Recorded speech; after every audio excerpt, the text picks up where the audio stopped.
Selebritis Vena Melinda secara perdana buka suara di hadapan media terkait kekerasan dalam rumah tangga yang diduga dilakukan Ferry Irawan. Vena membawa ayah, ibu, serta keluarganya saat akan menceritakan kronologi kejadian KDRT yang menimpanya. Tentunya Vena Melinda hadir dengan didampingi oleh Hotman Paris selaku pengacara Vena. Ayah Vena, Jimmy, menyampaikan statementnya terkait kasus yang menimpa anak perempuannya. Ya, dan itu selalu mengenai tulang rusuk saya selalu sebelah kiri karena kan simpulnya dia tangannya kan di sini ya. Habis itu saya kalau udah kayak gitu saya nggak bisa ngapa-ngapain kecuali kaki saya lemes, tangan saya lemes. Habis itu saya diangkat, didorong ke lantai. Waktu itu lantainya memang karpet, diangkat lagi, didorong lagi ke kursi, diangkat lagi, didorong lagi ke tempat tidur dan dibekap. Tapi memang nggak ada yang bisa nolongin saya karena selalu digedein TV-nya. Jadi gak ada yang dengar saya pada saat itu. Dan itu sampai 8:30 saya bilang, Bi, ini saya mau acara, gak apa-apa kita bikin malu aja. Kan kamu lagi gak pakai baju, saya juga gak pakai baju. Udah kita bikin viral aja. Kita bikin aja viral, kita mati berdua di sini. Di situ saya udah pasrah. Mungkin saya udah mati kali atau apa. Saya gak ngerti itu ancaman atau apa. Dan benar, akhirnya di 8:30 lebih 5 menit kalau gak salah, baru dia bebasin saya, udah kamu make up. Habis itu saya make up, untuk saya udah mandi. Tapi saya, begitu acara jam 9 saya udah gak ada suara. Karena suara saya udah habis, dari jam 6 sampai jam 8:30 lebih saya teriak-teriak. Itu yang pertama, tapi saya gak buat BAP. Saya gak buat visum. Kenapa? Karena jujur saya masih mencintai Ferry. Dan gak mungkin baru sekali perbuatan saya langsung pengen mempolisikan, gak mungkin. Tapi saya juga gak berani cerita sama mama, papa, anak-anak, gak berani. Karena saya tahu, sekali saya cerita, saya pasti disuruh selesai. Karena saya masih sayang dan dia selalu sujud-sujud, minta ampun demi Allah, demi Rasulullah. Mena, Abi gak akan ulang lagi. Abi minta maaf, Abi gak akan ulang. Abi janji kalau Abi ulang lagi, Abi akan masuk neraka paling dalam atau apa, gak tahu lah. Aku masih maafin dan itu akan terjadi terus di rumah kita di Jalan Paso, di atas, di kamar kita yang gak ada CCTV. Makanya setiap kali dia meeting aku udah bilang, Bi, aku gak kuat, Bi, aku udah tua, udah 50 tahun, nanti tulang aku geser gimana.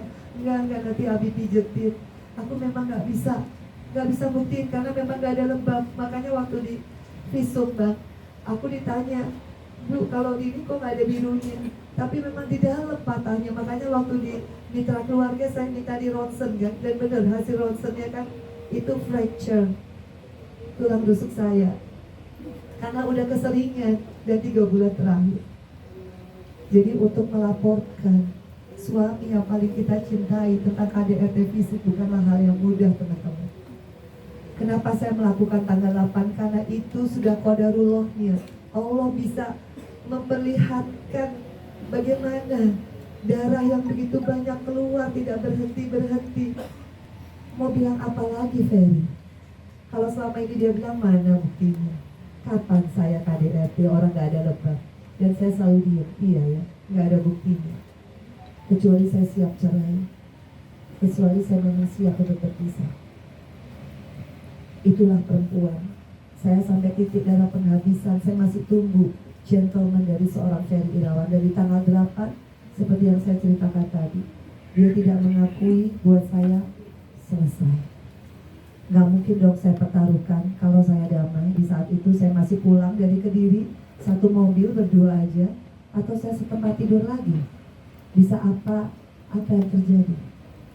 Coba bisa bayangkan, pilihan saya adalah terus melaporkan ini kepada polisi karena itu jalur hukumnya.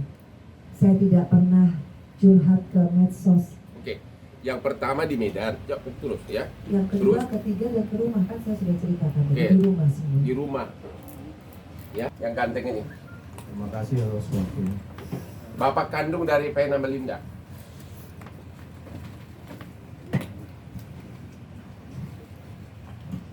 Assalamualaikum warahmatullahi wabarakatuh. Waalaikumsalam. Saya sebagai bapak yang merasa sangat terpukul terhadap kondisi anak perempuan saya yang mengalami KDRT.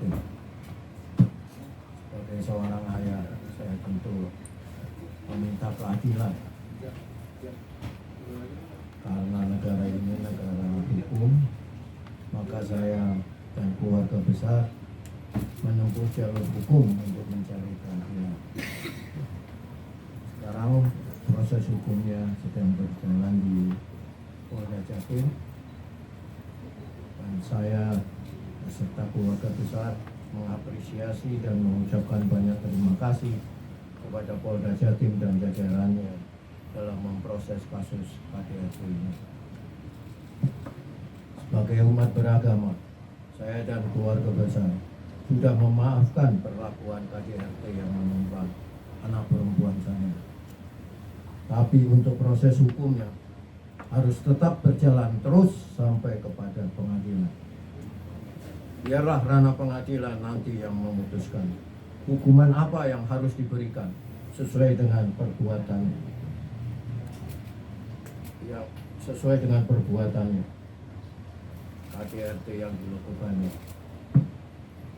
Semoga anak perempuan saya selalu dalam lindungan Allah Subhanahu wa Ta'ala, tabah serta ikhlas menghadapi cobaan yang berat ini. Amin ya rabbal alamin. Assalamualaikum warahmatullahi wabarakatuh.